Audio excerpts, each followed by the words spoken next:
Well, the president's son-in-law and key advisor Jared Kushner will be headed back to Capitol Hill in the morning as part of that investigation into Russian meddling in the U.S. election. Today, Kushner met with Senate staff members behind closed doors, detailing all of his contact with foreign officials during the campaign.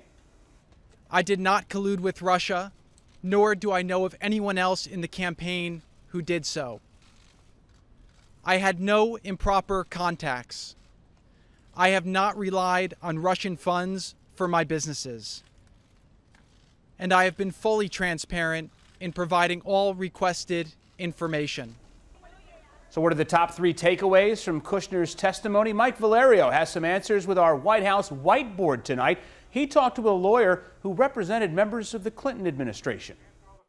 So we're back with Jeffrey Jacobovitz. Okay, so three things that struck you about Kushner's testimony in his statement today. Number one, the time that he took to testify, right? Right. 2 hours is really not a long period of time. It means that he wasn't asked a lot of questions. Why do you think that's important here? Well, it could be that there was a negotiation to limit the time period.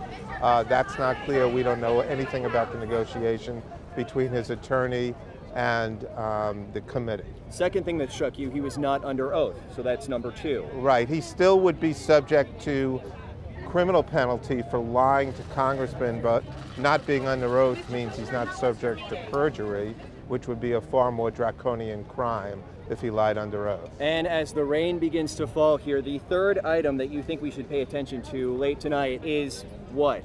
The third item being not really knowing much about the meeting allegedly and not knowing much about it in advance, which would mean that possibly he's pinning the blame on others or he really didn't know much about the meeting. So we're going to say third item is ignorance here, sort of pleading ignorance. That's correct. At the White House, Mike Valerio, WUSA 9.